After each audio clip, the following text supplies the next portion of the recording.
Jonas, capítulo 3. Vamos ler a palavra do Senhor, então? E diz assim: a palavra do Senhor veio a Jonas pela segunda vez, com esta ordem: vá à grande cidade de Nínive e pregue contra ela a mensagem que eu te darei. Jonas obedeceu à palavra do Senhor e foi para Nínive. Era uma cidade muito grande, sendo necessário 3 dias para percorrê-la. Jonas entrou na cidade e percorreu durante 1 dia, proclamando: daqui a 40 dias Nínive será destruída. Os ninivitas creram em Deus, proclamaram um jejum, e todos eles, do maior ao menor, vestiram-se de pano de saco. E quando as notícias chegaram ao rei de Nínive, ele se levantou do trono, tirou o manto real, vestiu-se de pano de saco e sentou-se sobre a cinza. E então fez uma proclamação em Nínive, por decreto do rei e de seus nobres: não é permitido a nenhum homem ou animal, bois ou ovelhas, provar coisa alguma. Não comam nem bebam. Cubram-se de pano de saco, homens e animais. E todos clamem a Deus com todas as suas forças. Deixem os maus caminhos e a violência. Talvez Deus se arrependa e abandone a sua ira e não sejamos destruídos, tendo em vista o que eles fizeram e como abandonaram os seus maus caminhos. Deus se arrependeu e não destruiu como tinha ameaçado.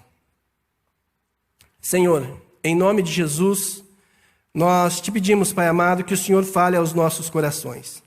Fala, Deus maravilhoso, as nossas vidas, Pai, através dessa palavra, que o Senhor possa estar ministrando nas nossas vidas, nos mostrando, nos conduzindo, nos direcionando, Pai, porque nós somos Teus, Pai. E acreditamos, Senhor amado, cremos, Pai querido, no poder da Tua palavra, Pai. Nós cremos, Pai amado, que a Tua palavra é a verdade, Senhor. Por isso, Senhor amado, vivifica-nos, Pai, com a Tua verdade, que é a Tua palavra, Pai, em nome de Jesus. Amém.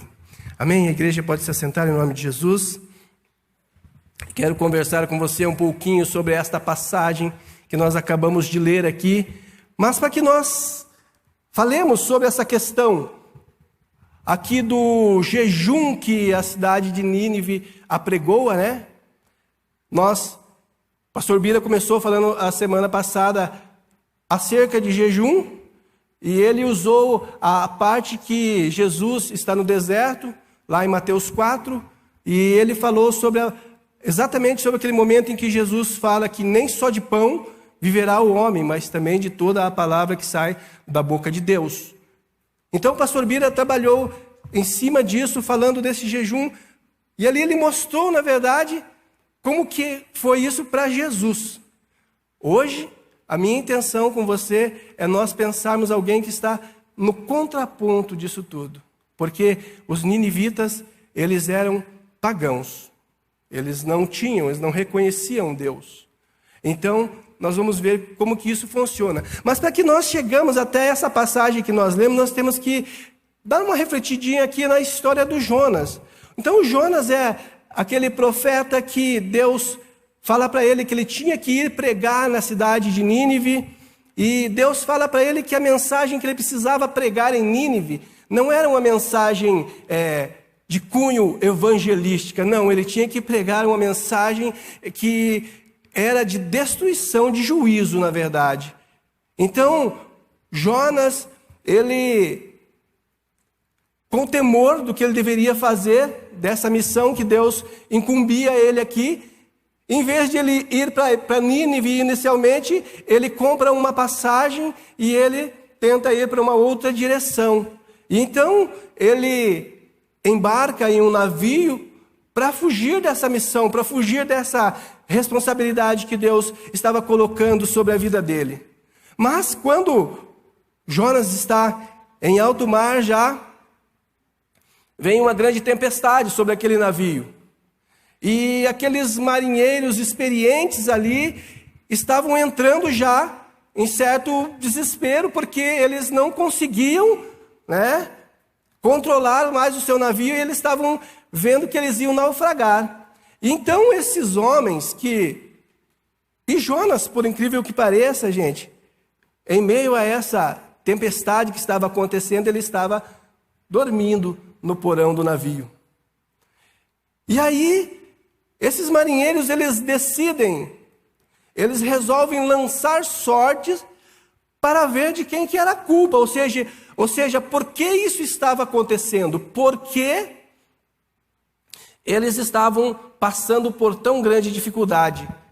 Eu imagino, amados, que esses marinheiros tinham lá os seus deuses, e eu creio, na minha forma de pensar, que esses deuses deles provavelmente fossem deuses relacionados à natureza.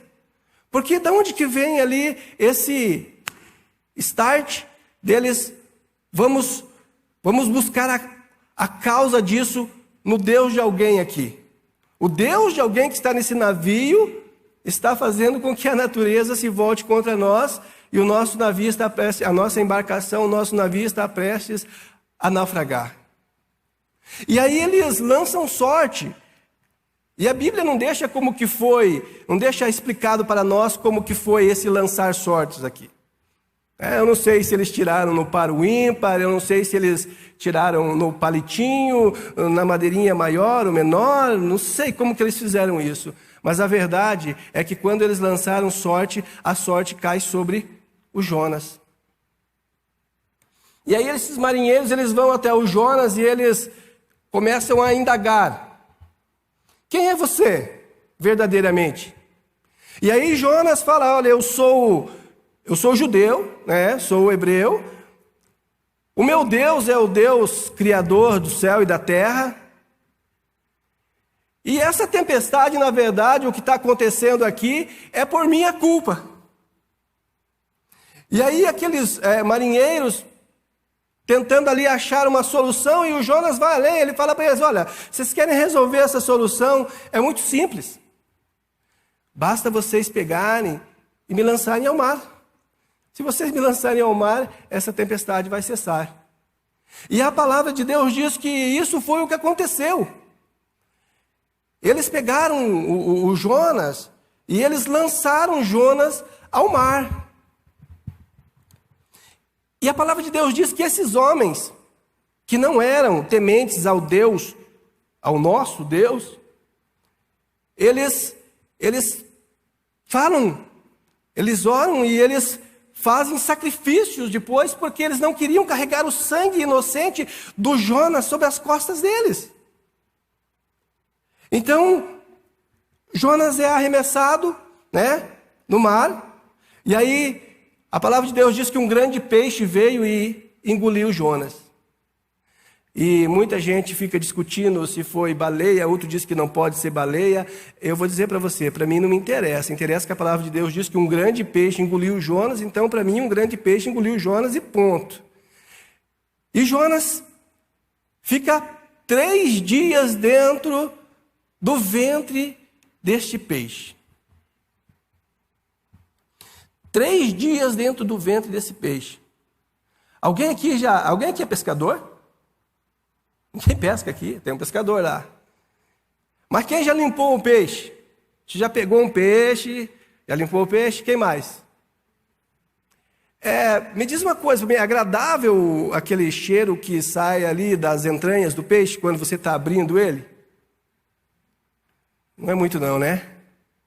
Agora vocês imaginam o Jonas 3 dias dentro do ventre desse peixe. Então, a situação dele não foi muito interessante. Mas, enfim, Jonas clama a Deus e esse peixe vomita Jonas, lança Jonas em terra firme novamente. E Jonas acaba tendo que ir cumprir a missão dele ali.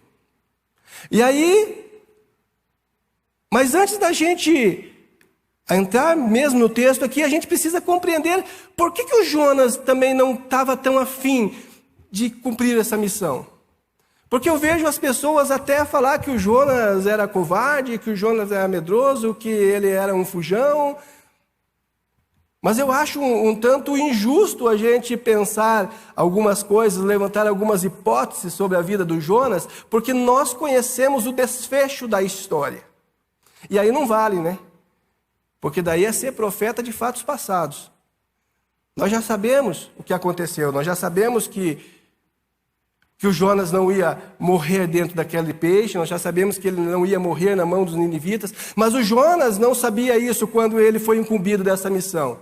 E quem eram os ninivitas? Como que era o comportamento deste povo? Os ninivitas eles eram um povo extremamente idólatra, eles tinham vários deuses, eles eram um povo extremamente cruel e sanguinário. Os ninivitas, eles eram terríveis. Quando eles apanhavam os seus inimigos no campo de batalha, e uma forma que eles tinham de humilhar as pessoas que eles apanhavam, eles iam deformando essas pessoas. Ou seja, eles cortavam os pés, cortavam as mãos de alguns, cortavam orelhas, cortavam nariz. Eles chegavam até ao ato absurdo de empalar as pessoas. Quem sabe o que é empalar? Empalar seria a mesma coisa que espetar a pessoa. Sabe lá aquele frango que fica lá na TV de cachorro, lá naquelas máquinas de assar frango, que fica lá atravessado o franguinho no meio lá e fica girando lá? Imagine um ser humano, né, espetado ali, só que ao contrário, não deitado, com a madeira em pé.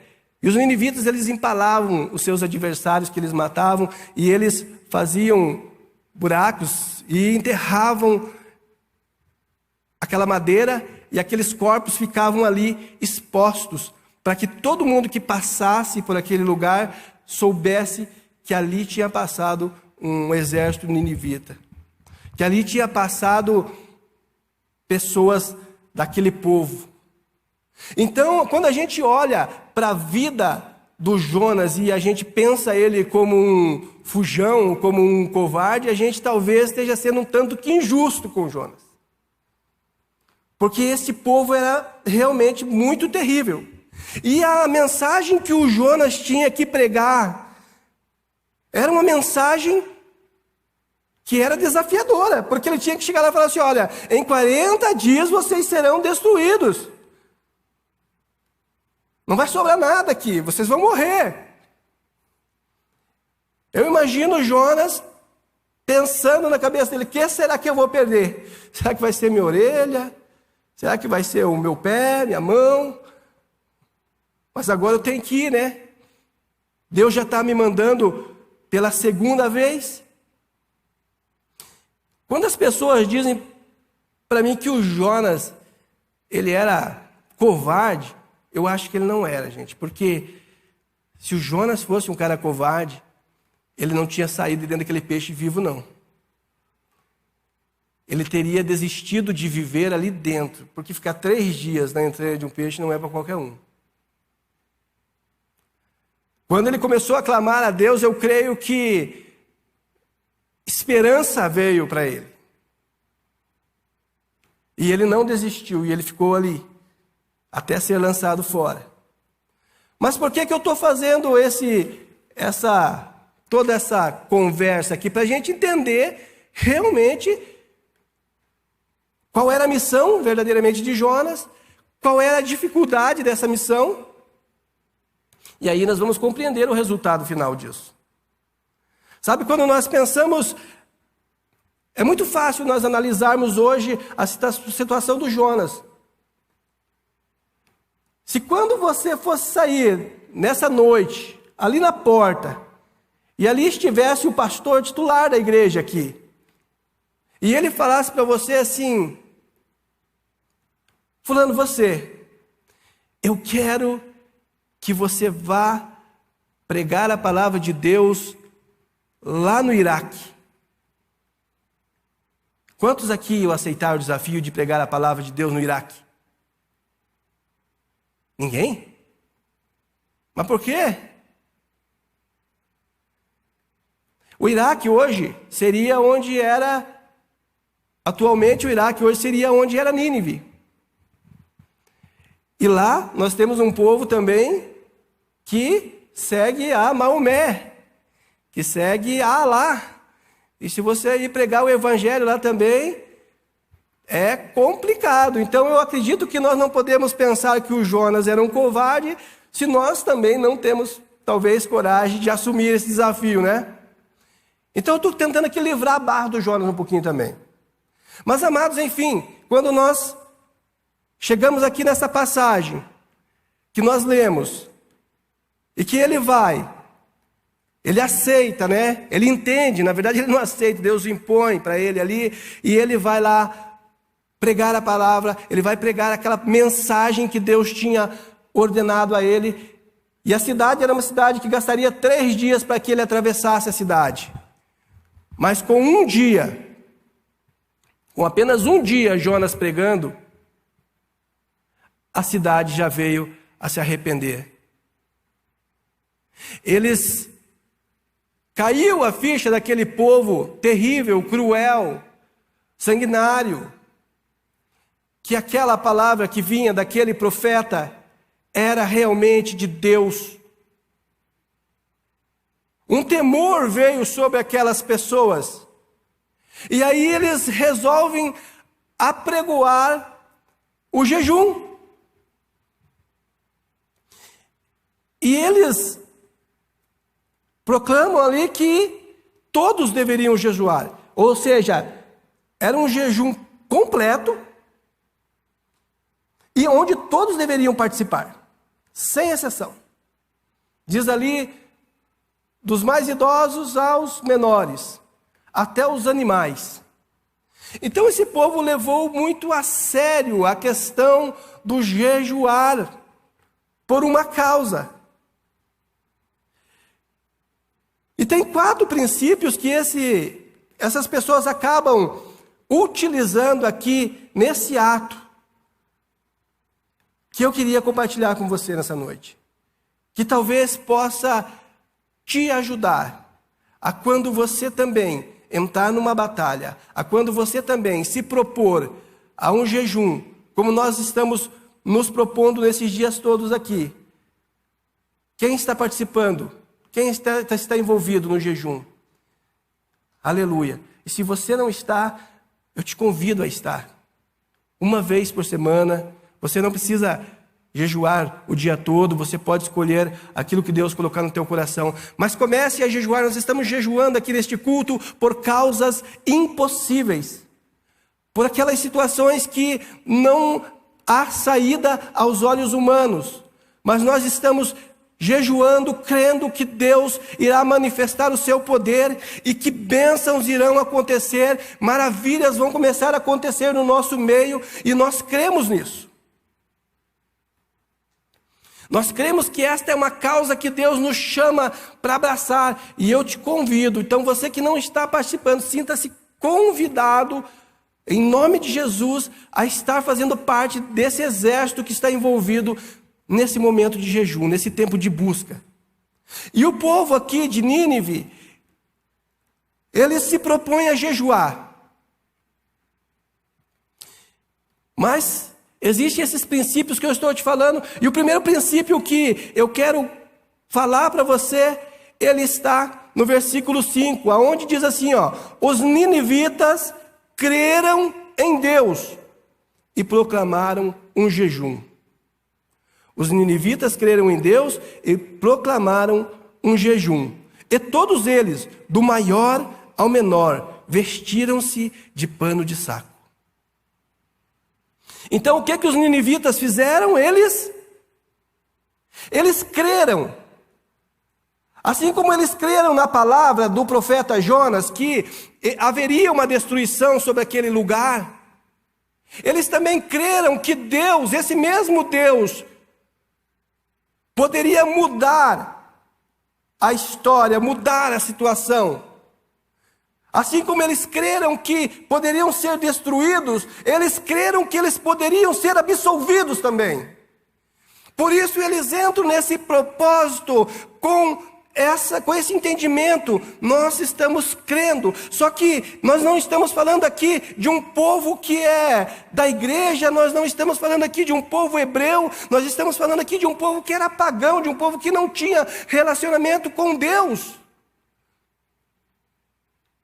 Mas eles apregou, eu não sei se por ensinamento de alguém, ou se de ouvir falar, mas a grande verdade é que eles resolvem fazer um grande jejum.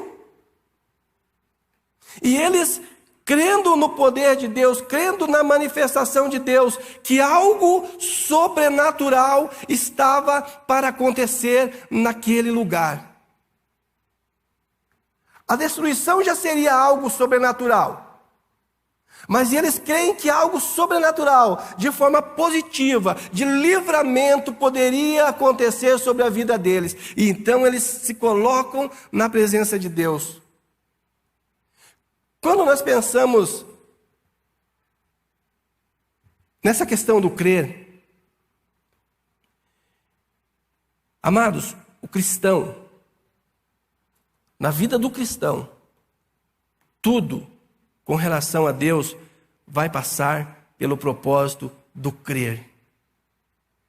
Eu creio que Deus pode me salvar? Eu creio que Deus pode me abençoar? Eu creio que Deus pode mudar a história da minha família?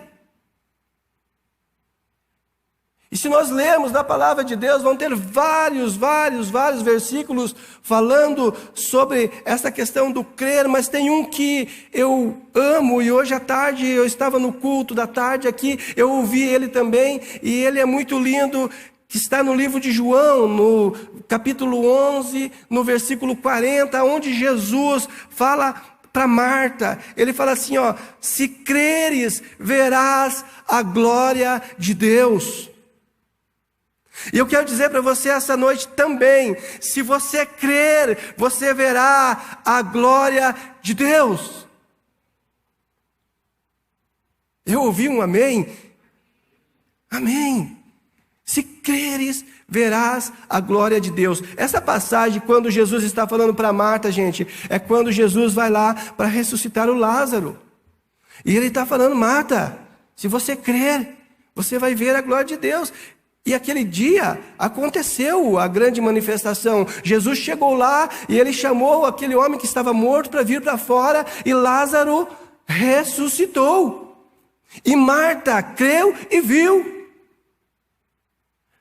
Esses ninivitas aqui, eles não tinham Deus no seu coração, mas eles creram que Deus podia mudar a situação. E por eles crerem, eles tomaram um posicionamento. Vamos jejuar, vamos nos colocar em panos de saco, vamos nos assentar às cinzas.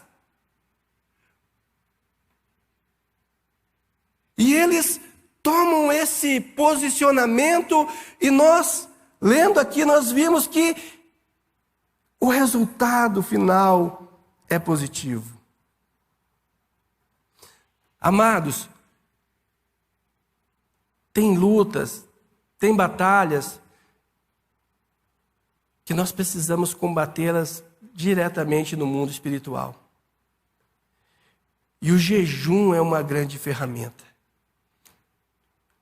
O jejum é uma grande ferramenta para a gente batalhar no mundo espiritual. É onde nós mortificamos a nossa carne para que o nosso espírito seja reavivado, fortificado.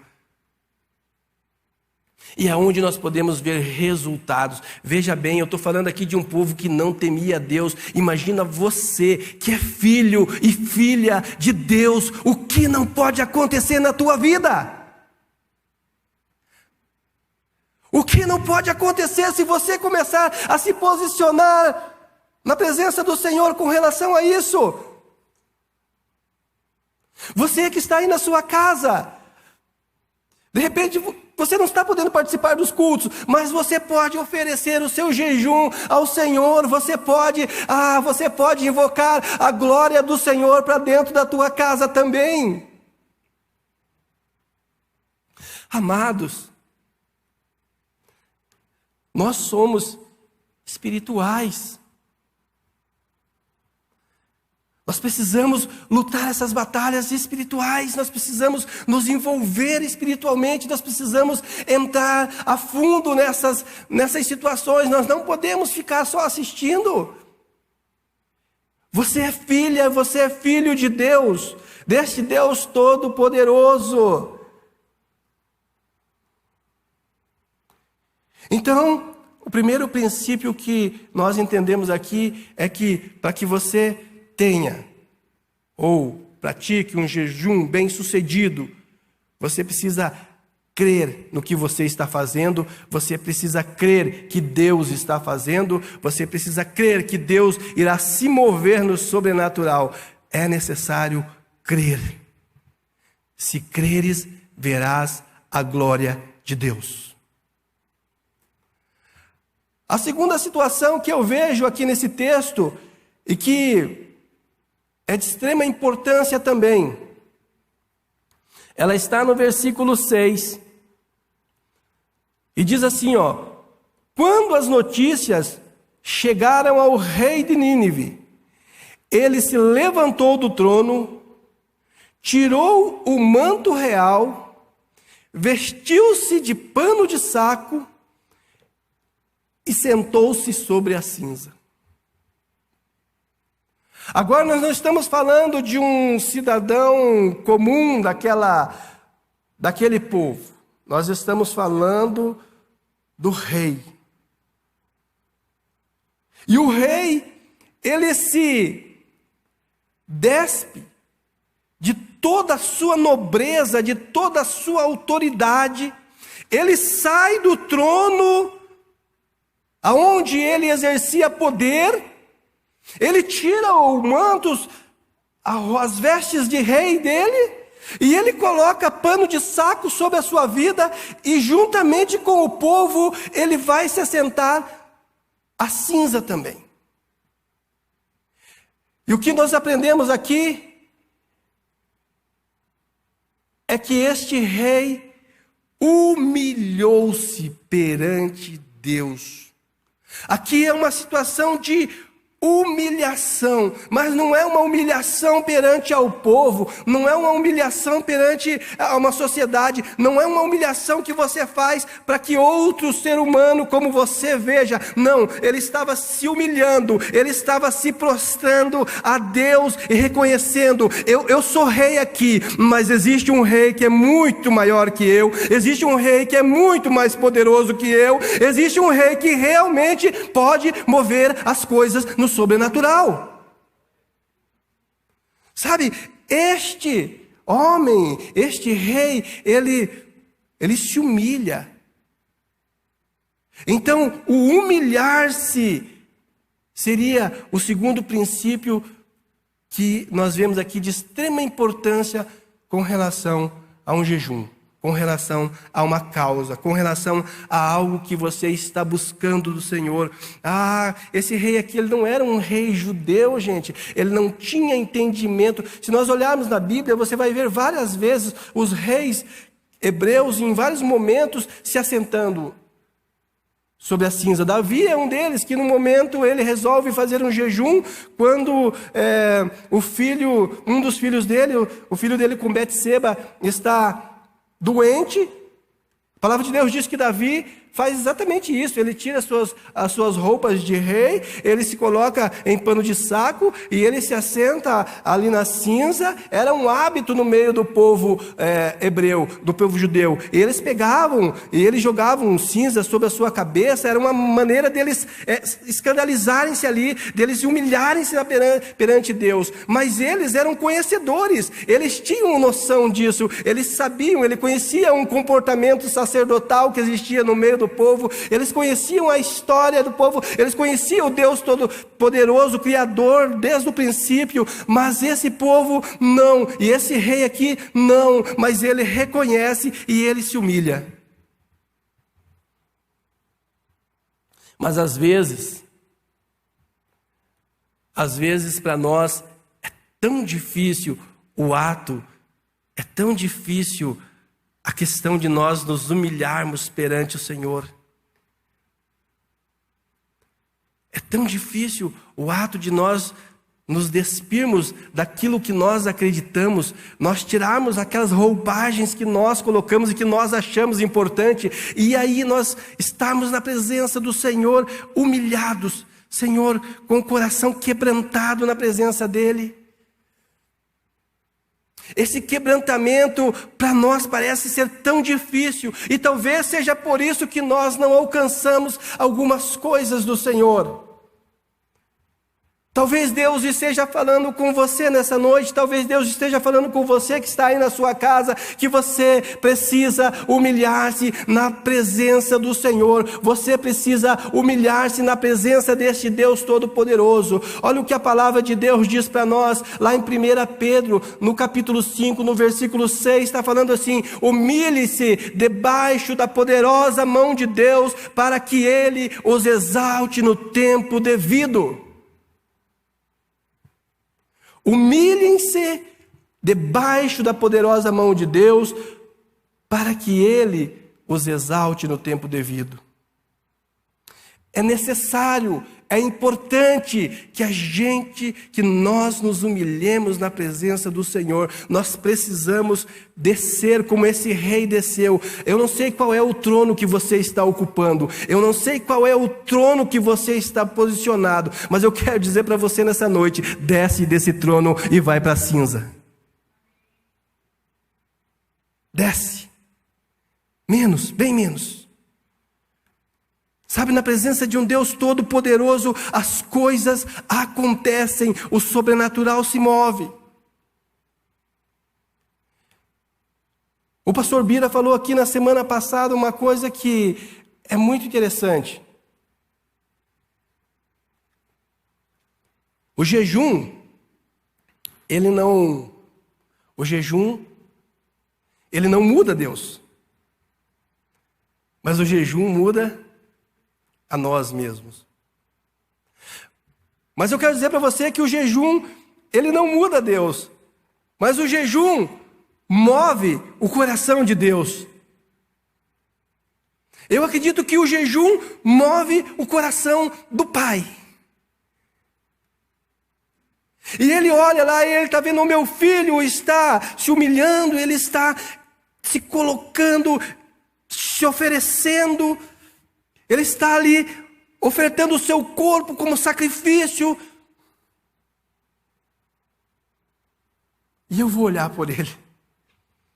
Eu creio que Deus se agrada quando nós nos humilhamos perante Ele. Não é vergonha. Não é vergonha nós nos humilharmos perante o Senhor. Não é vergonha nós nos prostrarmos perante Ele. Não tem nada de errado com isso.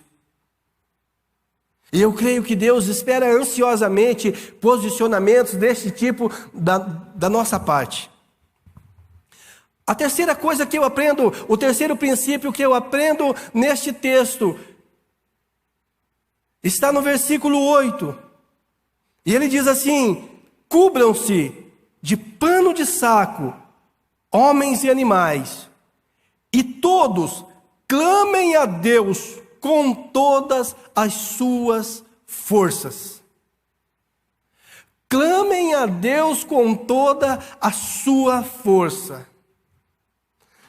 Sabe, amados, quando nós estamos num propósito, quando nós estamos numa busca, num jejum, nós precisamos clamar a Deus. E o que é esse clamor? Eu achei uma definição de clamor interessante. Ela diz assim, é um tipo de oração urgente, feita geralmente em momentos difíceis e complexos das nossas vidas. É uma oração urgente. Eu preciso, aqui o texto está falando que esses homens precisavam clamar com toda a força. O decreto que tinha ali para eles era para que eles realmente gritassem na presença de Deus por socorro, porque eles seriam destruídos. Então nós devemos entrar na presença de Deus em alguns momentos, como se a nossa vida realmente só tivesse aquele momento, se nós não tivéssemos outra chance, e aquele momento era o momento da gente tocar o coração de Deus. Esses meninos, essas pessoas, esses adultos aqui, eles entraram na presença de Deus e gritaram e clamaram com todas as suas forças, querendo sim que Deus ouvisse e olhasse para eles. Eles clamaram por salvação, eles clamaram por perdão, eles clamaram para que eles fossem livres, que eles não fossem destruídos. E eles não foram destruídos. Sabe, eles conseguiram alcançar o coração de Deus.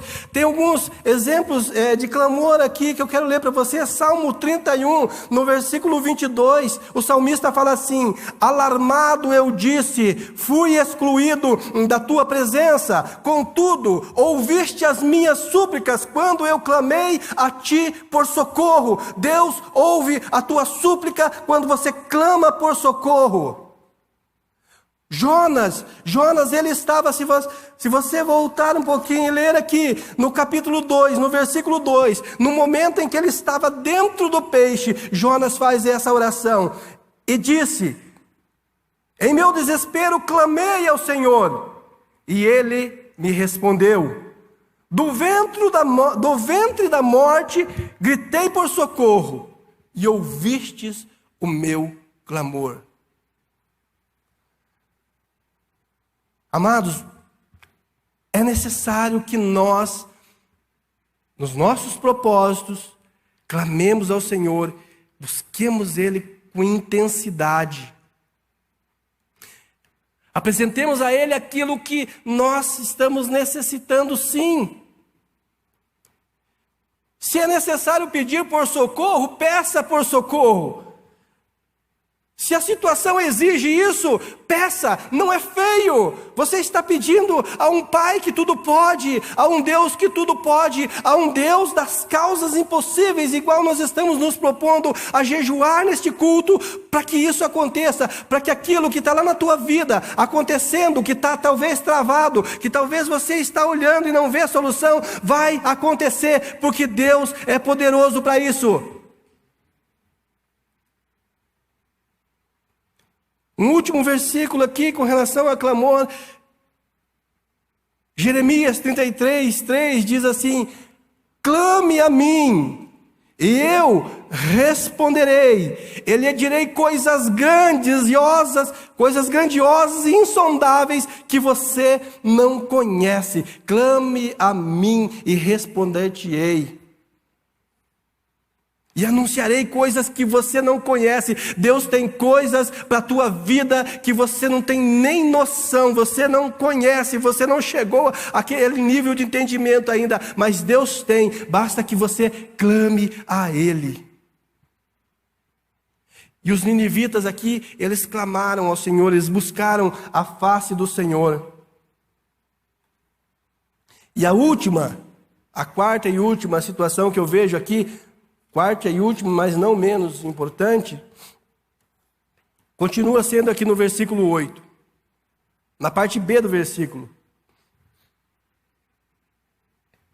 E ele diz assim, todos clamem a Deus com todas as suas forças, deixem os maus caminhos e a violência. Vocês lembram que eu falei para vocês que os ninivitas, eles eram violentos. Eles eram sanguinários. E a ordenança que tem para eles aqui era: deixe os seus maus caminhos e a sua violência.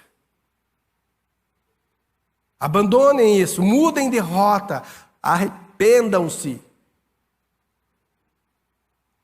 Arrependam-se destas situações que vocês praticam, arrependam-se da forma como vocês vivem, mudem a forma de viver, mudem, renovem a mente de vocês, sejam transformados.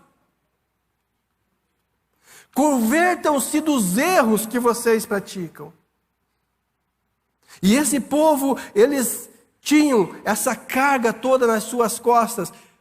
Talvez você olhe e fale assim: pastor, mas eu não sou violento, eu não sou sanguinário, eu não sou igual a eles, eu não sou igual aos ninivitas. Mas talvez tenham coisas na tua vida que necessitem de arrependimento, que necessitem de mudança de rota, que necessitem que Deus comece a tomar conta e Deus comece a cuidar para você.